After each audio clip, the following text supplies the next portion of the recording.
Hi, I'm Dr. Jennifer Green, and in this video I'm going to be talking about curriculum mapping. At BAU, for the program and at each course, you need to map on how your course objectives line up with your program outcomes. And so here, out of Missouri, we can see a model of what that may look like in general. So their PILOs are at the top. They've just labeled them outcome, but we can imagine that they say PILOs. And down here we can see the 5 course objectives. A couple of things that become very clear as you look at it, that course objective 1, 2, and 5 all align with 2 of the PILOs. Course objective 3 and 4 align with 1.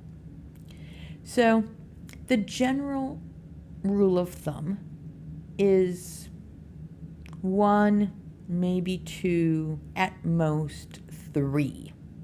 So a single course objective should not really match up with more than 3 outcomes, but ideally it's 1 or maybe 2.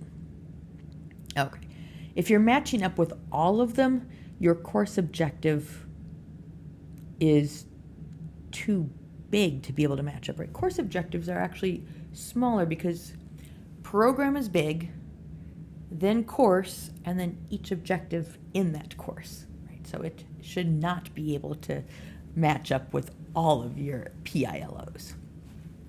Notice too, in this particular course, none of the objectives lines up with outcome number 5, and that's okay. Not every course has to have an alignment with every single PILO. At the end, your program, all your courses, eventually should map out nicely across the PILOs. So I'm going to show you how you might want to do that to really check on how your program is doing. One of the discussions that we've had with the different groups around BAU around aligning the PILOs and the CILOs is really making sure you're doing a good job of covering all the PILOs throughout your courses and making sure there's a good alignment and overall scope and sequence moving through all of the PILOs. So here's one suggestion about how to get the big picture view of that. So you can do this digitally, like I'm doing here on my computer, but what I actually recommend is taking a large whiteboard or a wall and making signs that have your PILOs actually written out. So not just the number, but the entire wording of it. So the ability to communicate effectively to a wide variety of audiences, I believe is number 3 or 4 for engineering. So no matter how big they are, write the entire PILO out. Then what I would do is choose a different color for each year. So I've just made up course numbers. I don't know your course numbers, but I am imagining you have 20 required courses in your program. Now, you could just do the ones that are focused specifically for your program only and are not shared across multiple departments or degrees. For example, some basic introductory like math courses might be required for lots of programs and it's part of your major. You need to discuss with your university if you need to do PILOs for your program for that course, or if that one can be left alone. But anyway, in this example, I have 20 courses that my students have to do in my program. What I'd also recommend is, so this is course 1, and then I would have an objective on it. So course 1, I would make like 7 of these. So I'm just going to duplicate it. Okay, so I have this many objectives for course 1. I'm going to move them all up here. I would write those objectives out. So you don't have to do the students will be able to, but start with your verb, your noun, and the extra information. Put the entire objective on there. And then, so you can see here I have 2 A's, 3 B's, and a C and a D. So imagine I have written out, students will be able to, create and implement a web design, or students will be able to identify parts of speech, or students will be able to write a professional email, or students will be able to compare and contrast different circuit systems. Whatever that objective is, write it out. If you think that one objective goes across multiple PILOs, write it out multiple times. So this part takes a while, but what you'll do then is, so this is a year 1 course, so let's say A aligns with both PILO 1 and 4. Objective D is only 6. C is only 2, and B is PILO 1, PILO 3, and PILO 4. Okay, so you're going to do that with all your courses. Okay, so you're going to have more objectives than this, but I just sort of made this up. But imagine that now you've put all of your course objectives by year under the different PILOs. Then you can see, wow, okay, we're missing a lot. We don't have much on that 7th one, the competency one. We just have one objective from the 2nd year. We have several from year 4, but nothing in years 1 and 2. And we really don't have much from year 2, or 1 and 3, sorry. So maybe we need to rethink one or more of our year 1 courses to introduce the skills needed to build up to be successful in year 4, right?